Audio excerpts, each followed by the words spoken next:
मैं यहां एक वाकया आपको सुना दूं। एक बाबा थे, बुजुर्ग थे, अल्लाह वाले थे। उनके पास कोई आता था तो खिलाते रहते थे। अब उनकी कोई खास ऐसी कमाई तो, कुछ काम धंधा ऐसा था नहीं। लोगों से कर्ज लेते थे, भाई तू इतना खाना भेज देना, इतना चावल भेज देना, हिसाब में लिख लो, हिसाब में लिख लो, देखा जाएगा। ये हो रहा था। बाबा हो गए बीमार, लोगों के पैसे बहुत चढ़ गए। अब लोग हुए परेशान कि बाबा पर इतने पैसे निकलते हैं, बाबा इस दुनिया से चले गए तो हमारे तो पैसे डूबे। तो सब ने प्लान बनाया कि चलते हैं बाबा के पास। सब पहुंचे बाबा के पास। बहुत गौर से सुनिएगा। बाबा के पास पहुंचे, बाबा कैसे हैं आप? बाबा मेरा इतना पैसा निकलता है। दूसरा बोलता है मेरा इतना निकलता है। तीसरा बोलता है मेरा इतना निकलता है। बाबा ने कहा बैठो बैठो बैठो बैठो बैठो। सबको बिठा दिया, सब बैठ गए। थोड़ी देर के अंदर एक गली में लड्डू बेचने वाले एक बच्चे की आवाज आई, लड्डू ले लो लड्डू ले लो, आवाज लगाने लगा। बाबा ने कहा जरा उसको बुला के लेके आओ।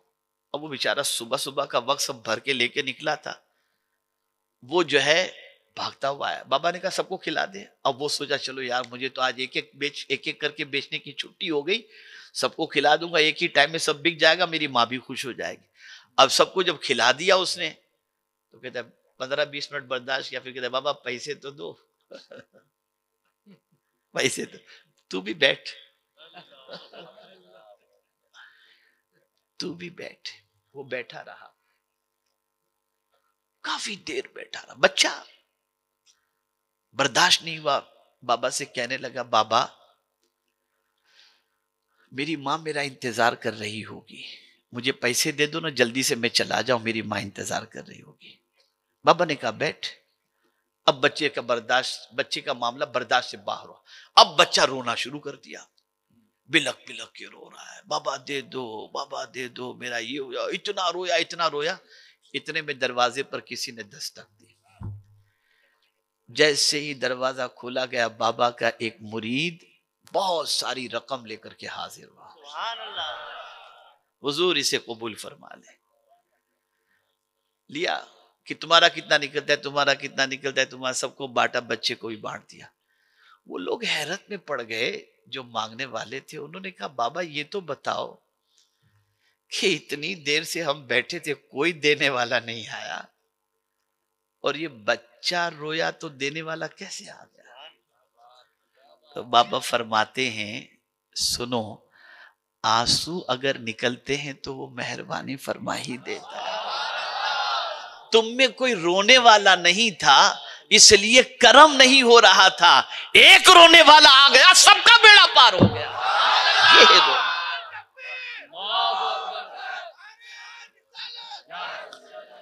सबका बेड़ा पार हो गया।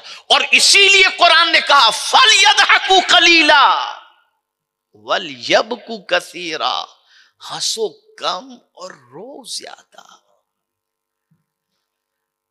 यहां तो मिमिक्री आर्टिस्ट के प्रोग्राम कराते हैं लोग, ताकि लोग खूब हंसें, ताकि दिल मुर्दा हो जाए।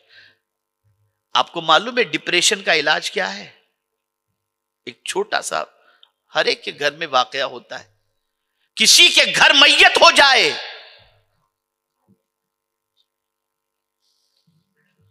बाप का इंतकाल हो गया, और बेटा ऐसे ही बैठा है, रो नहीं रहा, गुमसुम बैठा हुआ है।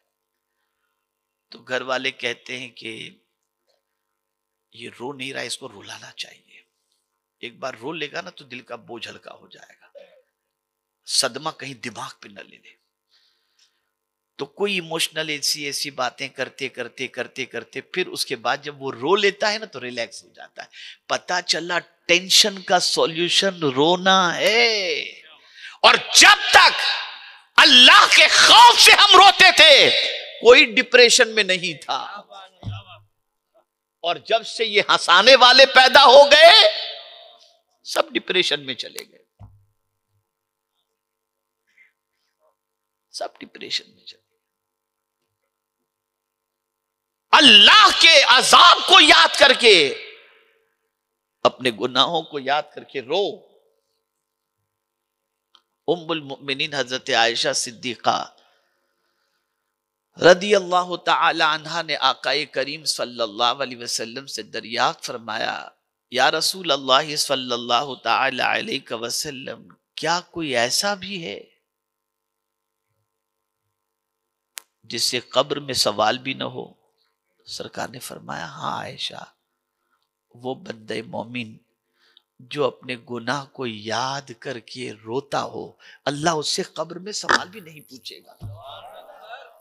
और आज क्या जवानी थी यार, स्कूल की लाइफ और कॉलेज की लाइफ क्या थी, क्या एंजॉय करते थे। माअज़ल्लाह मिन ज़ालिक।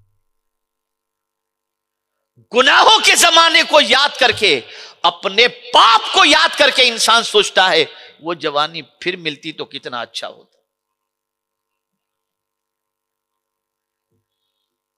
रो, अपने पाप को याद करके रो, अपने गुनाह को याद करके रो, अल्लाह की नाफरमानी याद करके रो। ये आंसू बड़े कीमती हैं।